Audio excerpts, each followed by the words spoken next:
seduction, sex, lifestyle. For the true player at heart, Global SLR presents The Real Kings of Pickup. Vince Hollywood Kelvin and Arash motherfucking Dibazar. Be the best and fuck the rest. I'm Vince Kelvin, also known as Aphrodite's Prince. The legendary Arash motherfucking Dibazar will join us. He's still on the road. We just had a mind-blowing weekend in Los Angeles, and you're listening to the Real Kings of Pickup podcast. It's best to call live, but you can always later on re-listen. It's on YouTube or Podomatic and iTunes. Meanwhile, this weekend was just too phenomenal. We had a free lecture on Friday evening. Thank you for all of those who came. And on Saturday, we had the Vortex. The Vortex, it's basically the exact opposite than what most people are doing in the pickup community. You don't approach, but you create a dynamic that intrigues, and you are being approached. So a major difference that came through was, and I just put a post on Facebook, I've noticed the guys are doing great, but they're still looking up to women too much. And it's obvious that when Arash or myself address women, we look down on them at first. Not in a mean way, but in a way that's more authentic, because we know us, we don't know them. So we're going to encourage everybody to continue to make loads of headways. So Arash is still on the road. I've witnessed magic from his guys. I'm here. Oh, you are? I'm here. Yep.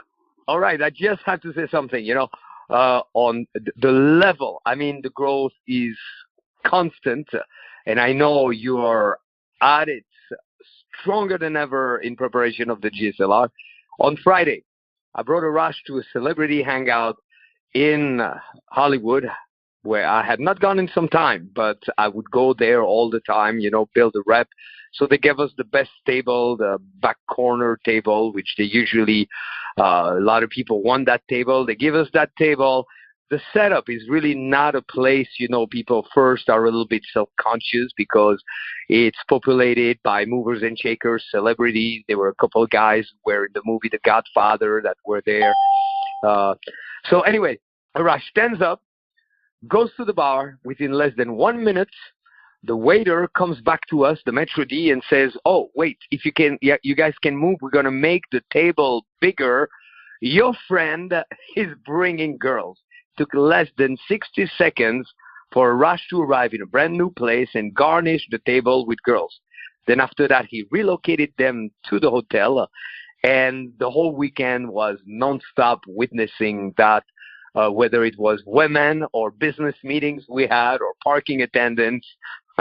I really, really had a kick, brother, and a blast, and the strength that you bring, that guy, that we saw during the meeting, said you revived him. Basically, your presence, the guy's a mover and shaker in his own industry, but just your presence revived him on Friday, and he's at a whole new level without even asking for any coaching. So phenomenal, brother. I have decided you're relocating permanently to Los Angeles. How are you? How's the road? I'm good, man. I'm driving, so if I get cut out, then I'll call right back in. It was very refreshing for me. I had a really good time. What a weekend! What a weekend! Like you said, I've grown since the weekend. I'm greater this morning than I was yesterday, and it didn't stop. It went all the way till Sunday night, middle of the night, and now here we are Monday. We're going to get back into town, go do some videos, and just continue evolving. And it's so much fun when we're together because I don't have to do all the work. You go and you get the girls, and then sometimes I can just come in and share the meal. You could say. So let's yeah. And it brings us to a whole new level. There's a strength about you that's just, unlike anything. And it made it obvious for me, one thing, to have the contrast of seeing you in action, seeing the students, that's obvious, okay? The students are still looking up to girls too much. They're doing good things, and yet it's not impactful enough from the beginning. And then witnessing you, I got inspired, and I was a total fucking pest, and it's grown only since. I would stand by the entrance, and girls passing by, I'd be like, how rude, you're a world record of rudeness. And to see them go from shock to being more at ease was really, really exciting. So the best is yet to come. Gentlemen, your turn. You ask your questions, and we'll take you to the next level. So who's asking the first question of the evening? Hey, this is Chris, Yoga Chris, and I was curious about, this idea of looking, I guess, down on women, but not from like in a negative way, but in a way that like, yourself, you just don't know who this is. That's just like massive, consistent exposure to women, or is it like, is there some key mindset to it, or is it like something else? Like, how do you hold that frame, I guess is my question. Okay, I'll go first since I'm the one who voiced that idea of looking down. Words can be very confusing, okay? So looking down may mean like thinking that you're superior when there's an element of that in it. You are superior, okay? Because you cannot ditch yourself for the presence of somebody you don't know. Then if you do that to yourself, what will you do to others? So I think it's about making headways in really reassessing what is what and let go of the bullshit programming, okay?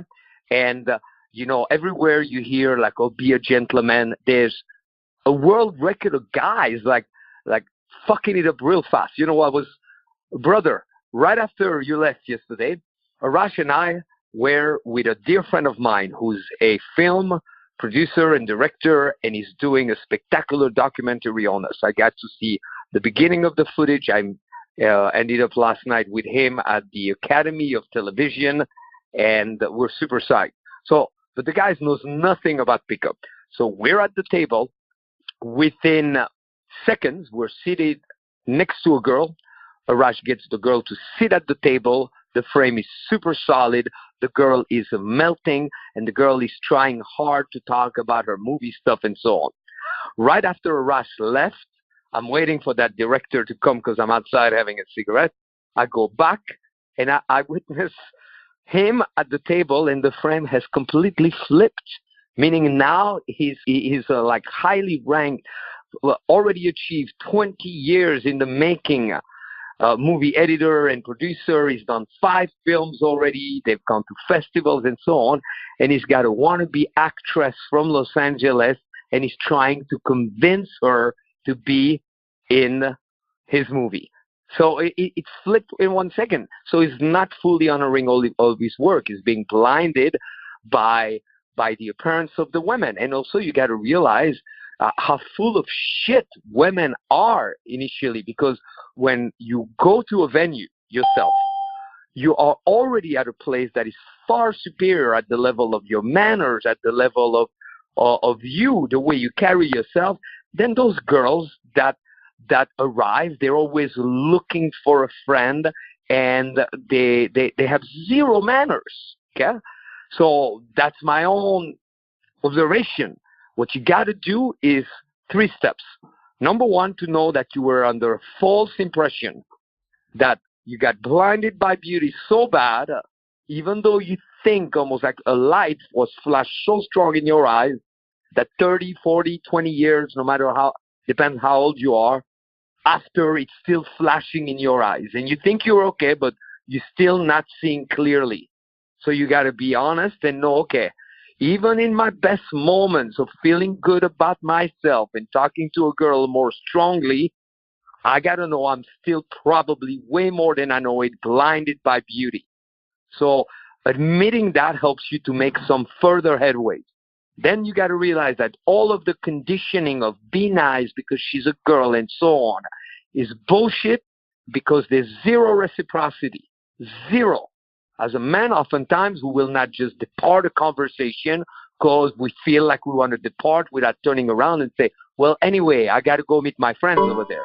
The girl has no problem turning her back. It would not even enter her mind that, hey, maybe you could have politely said goodbye. Okay?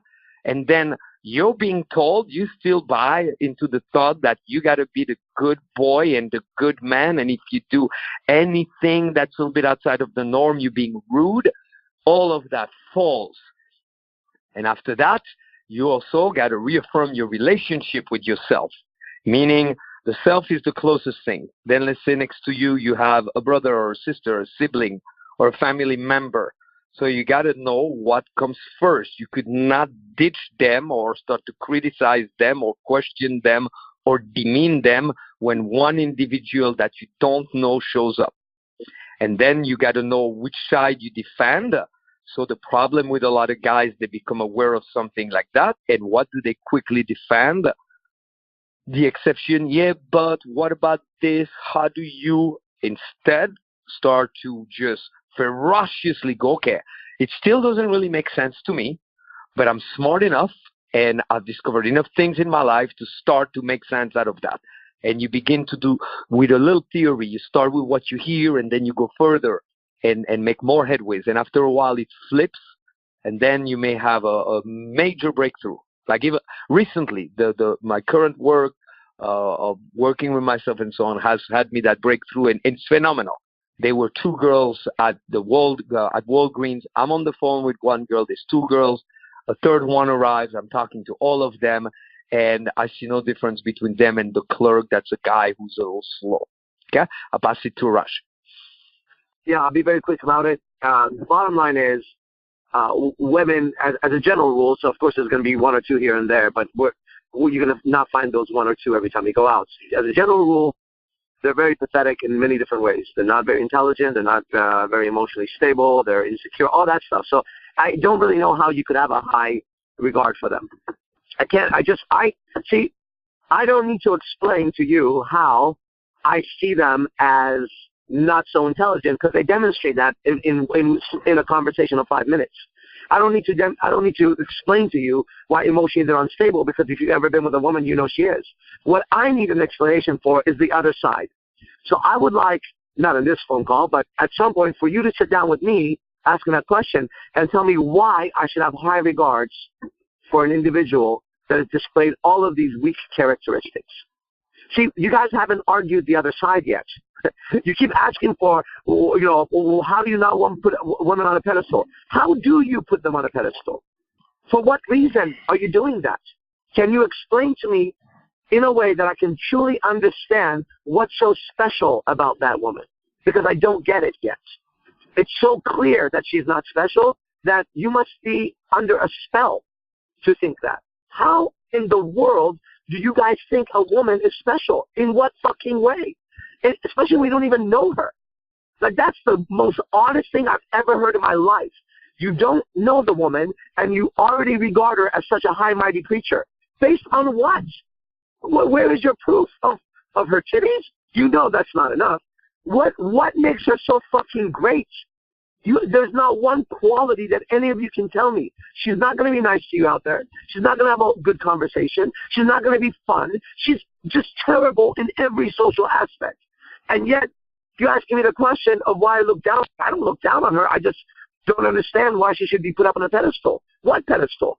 Now, I can give you a million reasons why I should be put on a pedestal when I go out. In fact, I don't need to say it. Just come out for 5 minutes, and you tell me if anybody can interact the way I interact in a social gathering. So the proof is in the actual observation. You guys are under a spell if you think women are special. There's nothing special besides her, besides the fact that she can have babies. That is very special. It is very special that she can have babies. And the way you have babies is having sex. And so we will acknowledge her for her sexuality, because that is what God gave her that made her special. Outside of that, I've yet to figure out what it is. She's not kind, she's not caring, she's not courageous, she's not honorable, she's not straight, she's fucked up in every way. But goddamn, it's a miracle that she could give a fucking birth to somebody. Fantastic. That's it. What's your next question, gentlemen? Hey, this is Cosa Nostra from San Jose, and I have a question that segues from that really well. Same topic. Arash, over the weekend, thanks again to both of you for your high-level teachings. It was a fun weekend. Saturday night, there was this one interaction you were having, Arash. I couldn't catch the whole thing because I was in and out of set, but it sounded like at some point you were challenging her and there was some arguing going on. My question is just, what was her problem? Like, because I was talking with her earlier, so I'm curious to see what I missed or what I failed to detect when I talked to her. Okay, I remember clearly. How would you rate that woman 1 to 10? In looks or personality? What? Looks? What the fuck personality are we talking about here? I don't even really know who she was. Look, 1 to 10. Let's go with 7. 7, okay? So I would consider her around 6, I thought, which is a very low number as a woman, right? So Okay. if 6 is sitting there, trying to be a fucking 10 in conversation with me. And she has nothing to offer. Even if she threw her pussy around my face, I would probably throw up. And at that moment, there's a lot of things happening for me. I keep my integrity. Last night, I had a very, very beautiful woman begging to have sex with me. Literally begging to have sex with me. And I didn't have sex with her. Begging. Okay? And I guarantee you, many men, it's not 100% of men I know would have had sex with her. And the reason I didn't do it is my integrity means more to me than that sex, because it's my integrity that got her in the first place, actually. People can feel my strength. That's what Vince was commenting in the beginning, said a sense of power. That power doesn't come because you compromise your ethics. It comes from a sense of power and ethics. So here I got this some fucking ugly-ass bitch who's like a 6, sitting there now acting like she's a 10 because I'm giving her some fucking attention, but I'm running a Vortex game. I'm teaching everybody, and we have 6, 7 girls around us, or there's 4 or 5 girls around us, and they're all not that even pretty. So at that moment, I'm going to take a moment, and I'm going to fucking put her in her place. And that's what I did, because I always say, man, if there is, my proof of God is simply this. My prayers get answered, and the God of game provides for me somehow all the time when I need it. It's fucking magical. But I also recognize that so many times I earned that every fucking day. So that night, what you saw was some dumb bitch trying to act like a 10, and she's a 6, so I'm going to let her know she's a fucking 6, and that's the end of it. What she thought would happen is I was going to be nice to her and be sweet to her and not argue with her. Fuck you, ho. The fuck do you think you are, you ugly ass? If your pussy stinks, bitch, I bet you it does. I'll bet every goddamn dollar I got your pussy stinks. Bet you anything that stinks, okay? I'll bet you, nasty ho. So that's what you were watching, is me just earning my position again, not backing down. It wasn't just her. Her friend tried to get loud with me too, if you remember. And I handled her fucking friend too. And I was just there in the middle of a vortex of negativity for a minute. Like, bring it, bitch. Go on. Now, what you didn't see was, did you see it? Somebody saw it. There was 2 people that were with me that saw this. There was a super beautiful woman that I picked up on. Her friends started to get loud with me to try to take her away. At the end of the night, so I handled her. At the end of the night, we were at the ballet. God, who was with me? Were you there? Yeah, I was there. Yeah. Okay, do you remember when security stepped between us? Do you remember? Yeah.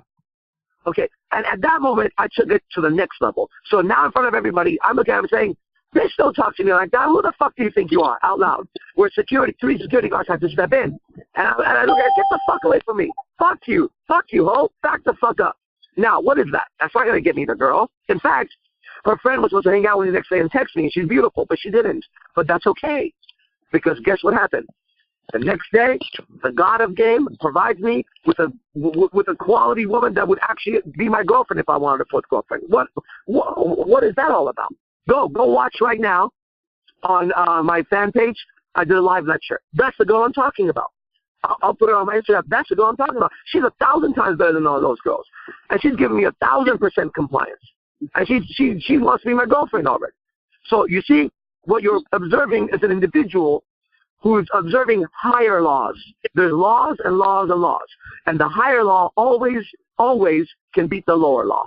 And my task is to find the higher laws. So when you see me argue with that hoe, or argue with the other bitch, or at the end of the night I had a chance to have sex with some bitch who was doing cocaine, I said, no, get that shit out of your fucking nose. I don't want to be around cocaine tonight.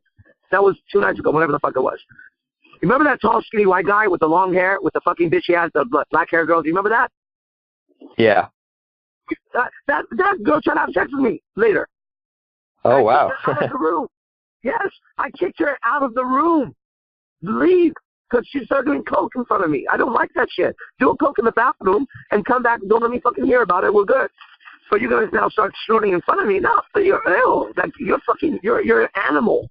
All right? You're a fucking disgusting animal. That's what I think. Hannah, why are you laughing so hard? Okay, that's what's going on. That's my answer. Awesome, thanks. All right, I think we're ready for the next question. I got a question. It's fairly Will. I kind of want to follow up on that question to Arash.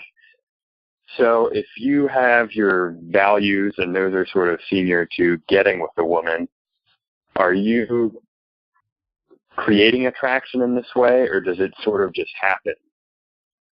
I create attraction because it's a science. This is the sweet science of seduction, baby. I can take a woman from 0 to wanting to have sex with me, and I can do that consistently. And the more beautiful she is, the more I can do that. The uglier she is, the more difficult it is to do that. So I'm creating attraction. When we went to that restaurant that Vince is talking about, it's not like I walked and then suddenly 2 beautiful women ran up to me and threw their legs around me and were like, "Can we sit with you?"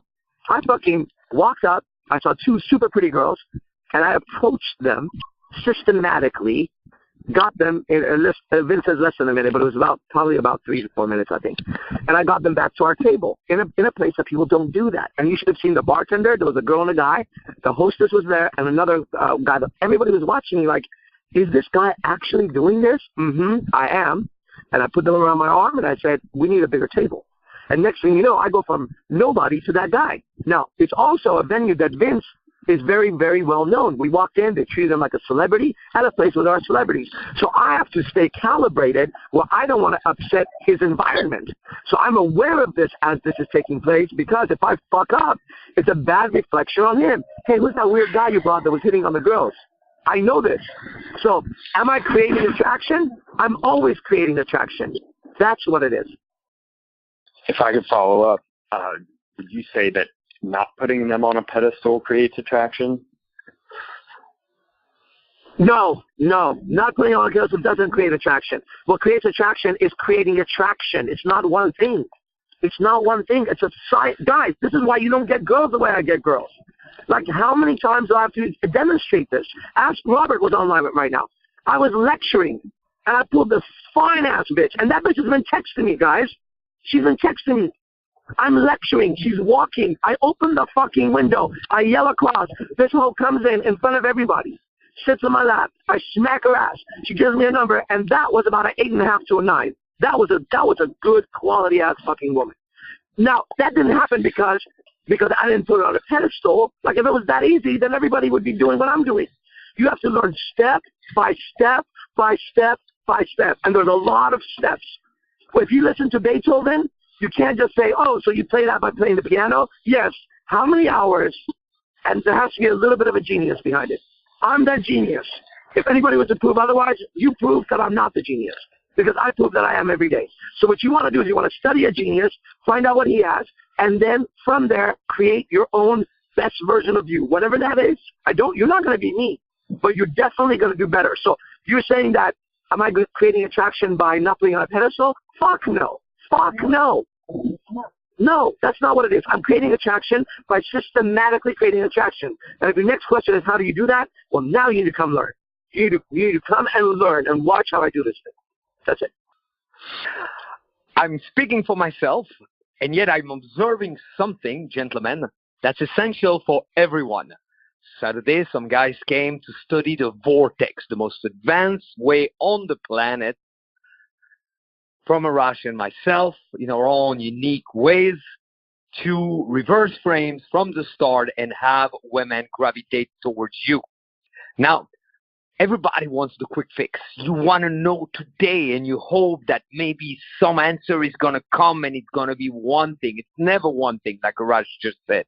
And you got to know that you already are witnessing all the pieces, and yet the attachment to have that one unique answer that's going to come and resolve everything is blinding you from mastering the basics. On Saturday, the first issue we had was that too many guys were still operating from a place of not giving themselves the permission to speak powerfully. Let me ask you guys, when was the last time you heard or ever Arash not speak from a place of power? Even when a little tired, it's still a mode of delivery that is very unique. And that's also within reach, because it's all a mind fuck if you think that you cannot communicate at a certain level, a certain volume. Even during the pure pickup event a year ago, one guy who has made amazing headways was insisting that he could not speak loudly. I just went and I grabbed a staple gun and I put it on his hand and I said, now, will you maintain as I staple your hand, which I would not do, but as a metaphor that you cannot speak loudly?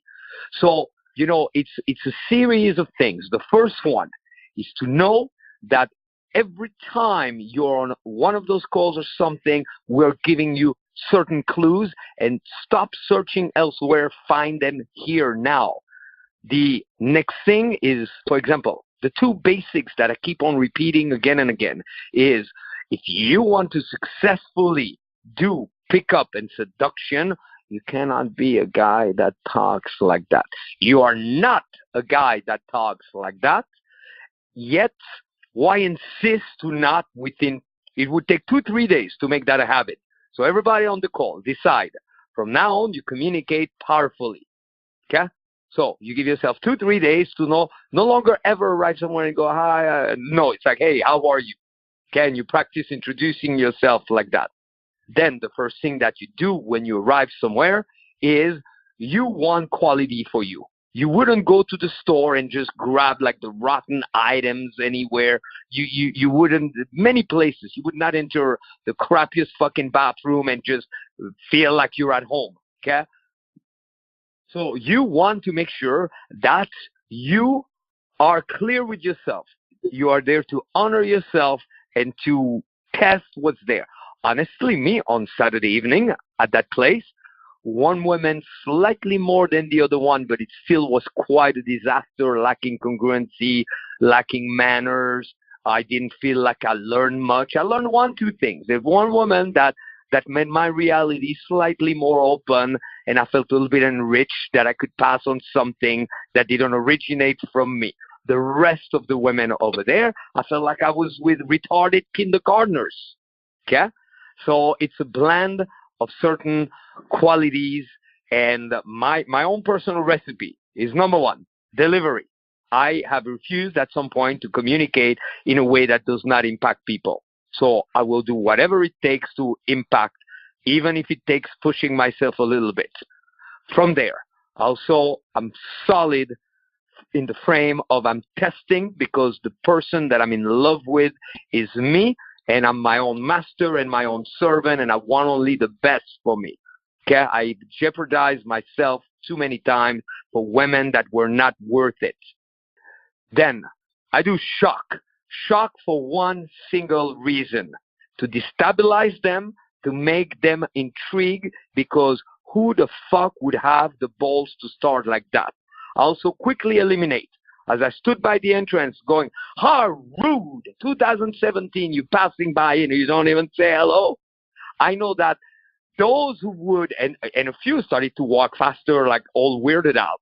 Those women are not for me. They don't have what it takes. I will waste no time. It'd be like being at the entrance of a business meeting and you check people's wallet and you check their credit. So suddenly one guy's coming to talk about $1 million mansion, and we find out, wait a minute, the guy's completely broke. He has zero money. What's he doing in this room anyway? So I like to quickly eliminate. And it's a victory. It's a victory when the weirdo runs away from the start, because I spent too much time and seen too many guys in those long interactions where from the outside it's obvious that no, this girl, you dropped like 10 of the best looking men on the planet. She will fuck it up. She will get weird on them, and she's going to suck in bed. And after that, I just totally level with them by reading exactly what's wrong about their behavior until we uncover something deeper. So I go, it doesn't make sense. Here you are, you dressed like very trendy, quite good. I challenge them. And then I go, and you arrive in this place like a little old lady that's frightened. You cannot do something like that. You got to be better to yourself. And then I give them glimpses that around me, their life will grow and things are going to get better. Not because I will give them shit, but just because my presence will make that happen. So, brother, by the way, Arthur is calling me, and I saw some of the footage of what he filmed of you yesterday, and the quality is really, really, really superior. It's really good. I'm very psyched about this project. So, looking at the time, we probably have time for 2 more questions. We'll take one. We'll have a little surprise for you guys, and then we'll take the other one after that. So, who's going next for Arash? Mitch here. I'll go. All right. Question. When you're in the room with all these women around, you're interacting, passing women back and forth, you decide on a target. That's the target. I'd like to have sex with or escalate further. Right? Given girl A, whatever you want to call her. How do you do that amongst all those people?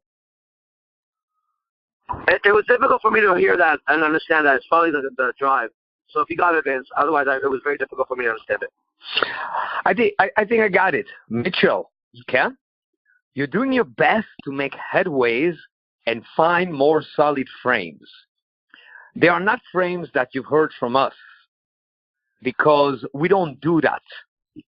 And also, in order to be, there may be times when I know I'm going to fuck that girl, but that's based on a lot of experience. It's not just a decision, random decision, because there you cause attachment.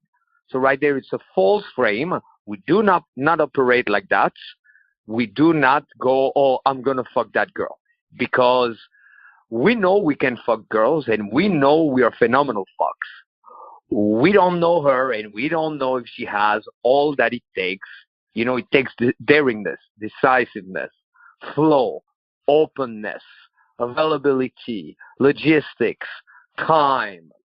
It takes a lot. It takes making sure she's not on her period, or she's on her period, but she would still get a little bit sexual. So right there, that's not the direction. The prerequisite is your delivery. And your delivery, keep on playing. What I keep on recommending is that your delivery includes more nuances, that you take the listener on a little bit more of a journey, and you are finding elements. You're a little sharper, but watch. The key is to not stack the same element, because you talk a little stronger, but you don't want to sound only just one way. So explore, go softer, go loud and faster, and be very cheerful. And to really discover your range, Mitchell, you must go further. You're still doing it in a way that's too conservative. You're doing more in a way that is normal and part of the norm. So I would focus primarily on that to get that out of the way. And then for you, it's about creating a flow and detecting when you may have a better candidate, but that's not so much the issue. The issue is for you to not race into thinking you can have sex with her. To know you can have sex, but to slow yourself down and go, we'll see. We'll see. So the frame remains stronger on your side, because if the frame is like, oh, I'm sleeping with this girl, and we pull the girl over and you go, do you intend to have sex tonight? And she goes, no, probably not. Okay? So, a quick announcement. You've seen a clip today on Facebook. It's exactly a year ago that Arash and I released an epic program known as Pure Pickup. An entire weekend of the two of us. Speaking of delivery, Arash did a masterpiece on delivery. The program was extremely well put together, very interactive. In it, I demonstrate on 3 different women, myself, and it's the richest resource we have so far up to date recorded of the both of us. Okay, many programs have come since. You get the new ones, of course, and yet we want to do something special. It's no longer available. We have inquiries every day. What about Pure Pickup? What about Pure Pickup? So we're going to do 2 things, okay? The first one, anyone on the line right now that does not have Pure Pickup, we're going to allow you to get it. And if you're a Monday caller and you act tonight, you contact me after the call, we're going to throw on top of that the recordings of the live seminar Pure Pickup in Vegas, I believe, and in Los Angeles. So you'll have 3 versions of Pure Pickup, the DVD version via download, plus 2 other versions, okay? This program was, I believe, $260 online and very well worth it. For the Monday guys, $100 will get you the Pure Pickup, and we throw in the 2 bonuses if you're a Monday caller. You need to act on it before midnight today. Contact me. In the meantime, we have time for one final question. Yo, this is Cosa Nostra. I'll ask a second one. So my question is, you invite a girl to come over around your neighborhood. She replies, I'll meet you near me. My response was something from you, Vince. Even when you're difficult, you're still adorable. And she responded with like a kissy, like heart emoticon. Anyways, any higher ways I can think of that, because my first interpretation was definitely not the ideal. So what's the highest way to think of that? Arash, could you hear this one? Yeah, I'm actually home now. It's parked in the parking lot. Is the question, because I like that answer you gave. You said that's Vince's answer, and when you said it, I really liked the way it sounded, which was you're adorable even when you're difficult or something like that, right? And she sent kissy faces. What's the problem with that answer? Do you want another answer, or what's the actual question? Oh, how should I interpret that? I guess I interpreted it ultimately as a test, and so I just I guess my question is, do I just kind of not even respond? Because initially I was very irritated and I was like, forget this. Or do I just kind of play with it and see how it goes and, maybe try to get some practice out of it, whatever. I'm kind of caught between those two responses. Okay. So she said, let's meet close to my place. Is that what you're saying? Yeah. What's the problem with that? I don't see that as a problem. I'd be like, okay, where's closer to your place? Like, why is that an issue? Why is that an issue? Because I don't know, I have a busy schedule. I already made a suggestion, and then she just she didn't even give a reason. It sounded like she was kind of just trying to steer the car. You know what I mean? Okay, I see it. See, now I don't see it like that.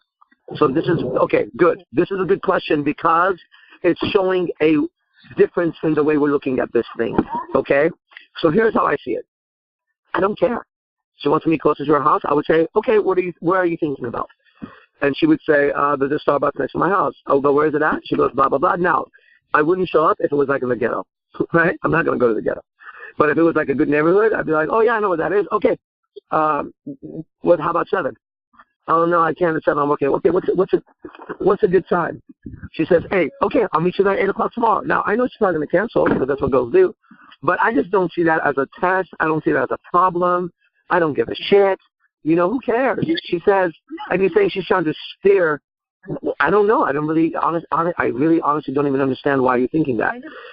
Maybe you're right, and maybe I'm wrong, but I don't think like that.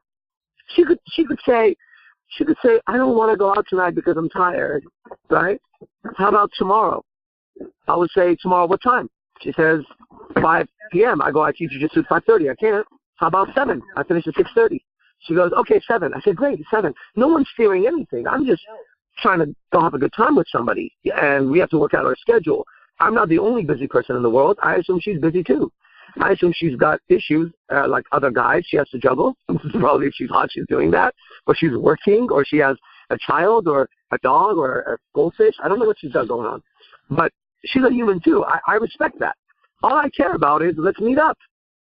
If it's easier for you, closer to your house, no fucking problem. Look, here's what I need from a woman. This is my art. I need to be in front of her and have a conversation with her. When that happens, she's in my world. She's in my matrix. So whatever the fuck it takes to do that, I will fucking do it. If she's like, I need to see you face to face so I could yell at you for 5 minutes, I would say, okay, where are we meeting? Because if those 5 minutes you can hear my voice, then I got you. She doesn't stand a chance. See, this is our art form. This is our science. This is what we do. It's like I'm a super trained Sith Lord or Jedi, and she's a stormtrooper and wants to meet up for 5 minutes in the battlefield. I will fucking destroy you. But just show up. Now, I can't do that if she's not in front of me. It's very difficult. So phone call, a little bit better. Text, a little bit worse, like it just gets. But ultimately, I want to be in front of her, observing her, and she's observing me, and get into an interaction. So for me, I don't really care what she says. She wants to meet somewhere else. Cool, let's meet wherever you want to meet, as long as we meet. That's how I see it. Gotcha. Cosa Nostra, I'll add clarification, okay? There's a stage where guys are still under the impression that they have to go out of their own way to structure something very special for a woman that takes them further away from their own place. So that we eliminate because it's the dating frame. For example, you are at your place on one day, and she has not yet made any mention of where are you going to take me and so on. And most guys, the first thing that they do, they start to plan on where could I meet her. She has not voiced anything in terms of meet me at my place, I come to your place. And that you want to try to eliminate because you go through efforts that are unnecessary, and you know what happens then. You're setting a frame in which you want to please somebody that has not yet pleased you. So that's one angle. Now, once you're out of that, you toss, my place, and it's very casual. It's not, you eliminate all forms of rigidity, okay? Because the average guy operates in a way that's very rigid. It's very easy for a woman to piss him off. The slightest little thing, he gets resentful and pissed. We get amused by everything they do or they say, or repulsed, but we cut them off. So then you have the position of, if you're going to say something and she has not said anything, don't say, I'll come meet you at your place, because you don't know her place, you don't know what control you have over there, and you're going out of your way. But we're not saying that if she says, how about my place, that you should make that be a further issue and struggle. Now, if you get that, you were asking for a higher frame. Here's the higher frame. You got to realize that what we call a shit test, okay, in a higher frame, it's her on automatic pilot based on the flaws and limitations of prior man she had. So a higher frame would be none of that applies to me and with me. None of that applies. So when they start to do that, you recognize that they're operating on autopilot based on what they've been told to do in that situation or what they have thought best to do in that situation. Okay? And one thing from there, you can say so many things. And from there, you could be like, oh, she's adorable. She wants to be in her little place. You can tease her. Then you go, oh, okay, no, my place. No, your place. No, my place. So what's it going to be? We're going to wrestle all night, or we're going to get to finally hang out? Tell me where. I'll be there. Okay? Or you start to educate them and say, oh, that's adorable. I can tell that in the past you have been a little concerned to go hang out at somebody's place. That's just too cute. We're going to make sure, okay, I'll take the first step. I come to your place. You're not a psycho. You're not going to attack me or anything like that. Okay? And if you keep only one thing, vibe and flow. Vibe and flow. Okay? And I think it's very good what she's responding. She just wants to do her little thing. They're just doing their little thing. It's not important. So, well, thank you so much, my brother. And I just cannot wait for the next time. Thank you also, Robert, and all of those who are on this call that showed up in person or were there through the live stream of the Vortex. There's the recording. One guy asked for an exception. He missed the recording of the Vortex, and that too will make available until midnight tonight. If you were not on the Vortex live stream and you do want the recording, contact us. In the meantime, we're going to unveil the lineup of the GSLR this weekend, and the best is yet to come. So for anyone who doesn't have Pure Pickup, contact me now.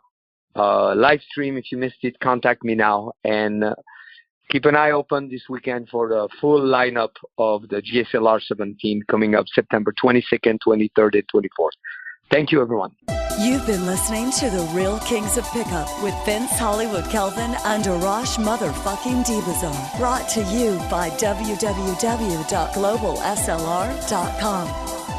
Call live every Monday at 7 p.m. Pacific Standard Time to get your questions answered. Just dial 701-801-1220. Then enter 129-779-160, followed by the pound key. To get your free pickup starters kit, go to www.seductioncoaching.com now. And remember, stay sexy.